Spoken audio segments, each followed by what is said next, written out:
Our story begins in the woods at night. An injured man seems to be running away from a threat. Once he sits near a tree, a person catches up to him in a demonic mask. We don't see how this crucial situation unfolds. Instead, the scene changes to show our protagonists, Jen and Carl. They are in an apartment, waiting for something. Soon a little boy with a messy face enters the room they are in.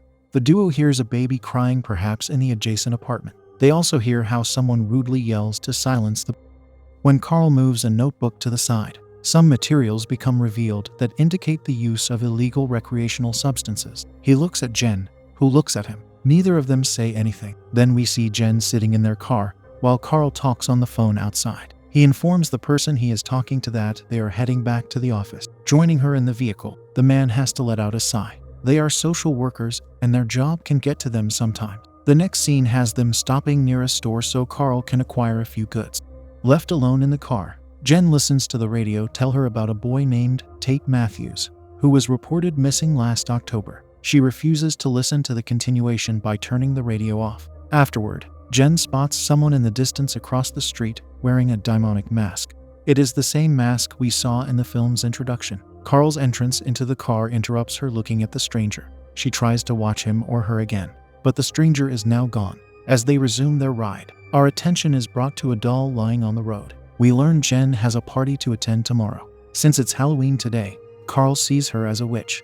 From their conversation, we gather that Carl is someone who can allow himself to have occasional moments of fun, whereas Jen mostly sticks to her job seriously. Then he opens her folder and reads the name of her next client, David Pierce. He just got released from a mental hospital for murder. Carl wants to know what his partner is doing by going to such a person as her last thing on a Friday. According to Jen, David has been evaluated and seems harmless. He has also not been answering his phone, making her worried that something may have happened to him. Carl thinks it's funny. She is worried for the man. Soon he finds out David took the life. However, he was a kid himself at the time he did it. Jen believes people change. Not quite so optimistic. Carl thinks it's rarely for the better. This prompts Jen to ask if he ever thinks he could be doing the wrong job.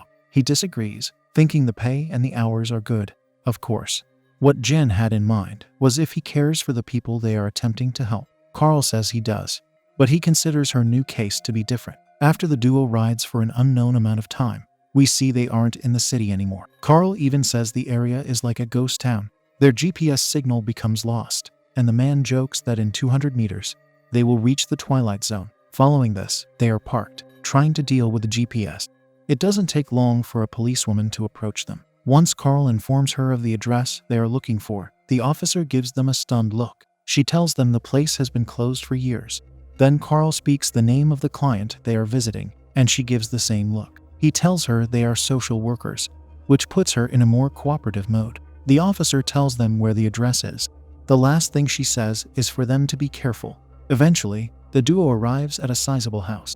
After they have spent some time looking around, Jen knocks on the front door. While they wait for an answer, Carl asks what happened to the parents of David. He learns there is no record of the mother, and the father's car was found in a reservoir in Bristol. Interestingly plus disturbingly, Jen says an eye was found near the vehicle. This causes Carl to make a joke about how the man didn't see that coming, due to no one opening the door. The social workers look around the area again. In a short time, Jen notices someone peeking through the window of the second floor. She yells out who they are, and that he should meet them at the door. Listening to her, the man opens the door. Jen introduces herself along with Carl. Subsequently, they are walking inside David's house, which has writings on the wall. They soon observe the place has almost no comforts of a home. It is simply a place that could be used to shelter oneself from the harshness of the external world. Jen tries talking to David, asking if he has been taking care of himself, but he doesn't answer her. He merely looks out the window like a madman. Further attempts from her result in the same behavior from him. As she keeps talking, we learn that David has been back from the hospital for almost 1 month. Carl tries to mimic his behavior by looking out the window with him. This makes David give him an odd look. Since Jen does not stop speaking, David suddenly breaks his silence by saying he doesn't need any help. If he needed help, it wouldn't be from them. Then Carl starts going downstairs and David does not want him to. In the meantime, Jen checks the refrigerator to find almost nothing in there. Downstairs, Carl finds something that excites him, a pool table. Asking David if he plays only gets him the answer that they should go back up. David is a very nervous person who would rather have these two not be in his house. Carl takes a shot at the pool table anyway and gets the single ball in a hole. Shortly after, he sees the windows are boarded up, causing him to ask David why it's like this. The man says Carl should not be there before saying certain people can't get in. Carl is curious to know who he means, but David leaves without answering. Upon returning to Jen, she says David doesn't have anything to eat. Thus, she tells him they could come back tomorrow with food. Of course, those words bother Carl because tomorrow is Saturday and they should not be working. Yet Jen cannot have her client going hungry until Monday. In the process of walking away, the social workers are surprised by David being behind them with a shotgun pointed at the duo. He urges them to stop. Although he doesn't tell them why, he can't let them go out there. So they obey him and re-enter the room they were in. They sit down due to David ordering them. The man has the incessant need to keep looking out the window. Then Jen asks him what this is about. He mutters several times about not letting certain people inside. He also tells Jen to stay silent for her own good. Furthermore, he says it's nearly time for the unspecified group of people to arrive. When Jen says they are there to help, David yells out that they can't help, even if they knew. Soon Carl has had enough and gets up to start leaving. This action prompts David to demand that he sit back down. Carl is not too afraid of the shotgun being pointed at him, for he doubts it's even loaded. David yells that Carl does not know what the people outside are capable of. He urges him to get away from the door. Deciding to listen, Carl rejoins his partner. As time passes, Carl tells David it's getting late and jokes about if they could sleep in one of the rooms. Meanwhile, Jen pleads for them to go home. She adds that they won't let the people David speaks about hurt him. Saying this does not get them anywhere. Unfortunately, afterward, Carl quietly takes out his cell phone to dial the emergency number, and the operator talks loudly on speakerphone. This makes David rush to the phone to break it against the wall. Then he points the shotgun at the people who came to help him, igniting an argument between them. David keeps telling them to stay quiet, but Carl stands up to try to take the weapon away. He manages to get David on the floor, where he takes the shotgun from him. Jen complains about what is wrong with him because the gun could have gone off. Not thinking it's loaded, Carl starts checking to see if it is. As he checks, the shotgun fires into the wall, close to Jen. Since the shot could have easily hit her and taken her life, Carl has put on a display of extreme negligence. Jen even insults him for it. However, all he can offer is an apology. Now he wants her to call the police. He would do it if it weren't for David breaking his phone. Jen would also do it if she didn't leave her phone in the car. At this moment, Carl thinks it would be best to restrain David before they take their next move. Later, we observe they have the man sitting restrained to a chair. The social workers discuss what their move should be until Carl tells her to give him the keys so he can retrieve her phone. Soon he walks toward Jen's car, and he could have sworn he saw someone standing nearby. Whoever it could have been, he or she isn't there anymore. Once he enters the car to search for the cell phone, he finds a small article cutout about a missing girl. Jen finds a toy mouse in the room, which prompts her to ask David if he has a cat. It's no surprise that the man does not answer questions not related to what is going on. Then Carl returns to the house empty-handed. He moves the curtain covering a window to see a lifeless animal. After he joins Jen, he sees from the window that a police car has arrived, and the policewoman from earlier exits it. She comes to them to witness their odd predicament. Jen explains the situation by saying they thought it would be safer for them to restrain David. The officer takes the shotgun away, saying she agrees with their decision. Carl informs the policewoman that David keeps saying someone is targeting him. The officer says this used to be a nice place to live in, but a lot of people moved away. She also says someone like David should have been kept inside. When Jen replies that he has been rehabilitated, the officer makes a good point by asking how his rehab has worked out for them. Moving along, she orders Jen to come with her, while Carl stays with David. As they walk outside, they observe a person standing ahead strangely. The policewoman asks the stranger who they are, and the person starts walking forward to reveal it is the one with the demonic mask. Two others appear beside the main one, wearing different masks. Despite being ordered to stop by the officer, the mysterious trio keeps walking toward them. From inside, Carl hears a loud noise. Then we see Jen walking with the injured officer, helping her move. Carl approaches them to help and sees they are being followed. The heroes struggle to re-enter the house. Once they do, they see the poor officer's head has been removed upon her falling on Carl. Her life liquid covers his face. Since the door is now closed, they are momentarily safe. Taken aback by what she experienced, Jen wants to know who those people were. All David says is he told them not to go out. The social workers try to collect themselves. But Carl starts losing his mind. He tells Jen they know what David did. He takes out the article cutout he found in her car and says David took the life of the girl in the article. The masked people put it in there because they knew it was David's doing. Carl adds that it's linked to a string of missing children. According to him, this proves the masked maniacs are only interested in David. Jen thinks he is suggesting they give her client up. He can't risk his life for his job, Carl says. However, Jen postulates that what if they don't stop with David and thinks they could use the man's help. Following this conversation, they return to David to undo his restraints. He tells them the people are back to finish what they started. They didn't finish their job 15 years ago, so now they are back for him. Carl is curious to know why the maniacs are doing this, and David answers, they are doing it for the beast with many names. Later, Jen is looking outside through the barricaded interior, seeing the masked people standing there. Their presence is nothing short of intimidating. Instead of 3, we now see 4 of them. Carl wants them to leave, but Jen asks how will they do that? Soon they witness the one with a demonic mask ruining Jen's car. This fuels the duo with more disappointment. Carl wants to use the police car to escape, and he wants to do it quickly before it gets ruined too. Thus, the duo ventures out to where the lifeless policewoman is for Jen to search her for the car keys. After she collects them, they return to the room with David. Then a loud noise is heard from outside, prompting them to look out the window. What they see is their last chance of escaping getting destroyed. The police car for which they just acquired the keys got set on fire. Carl loses his mind to this and says the maniacs are there for David. The man is even more for giving David away at this point. Yet Jen continues to object. Carl says he deserves to be given away for what he did to the little girl. David tells him he didn't take her life, a statement Carl doesn't believe. Subsequently, David says his dad's van is in the garage.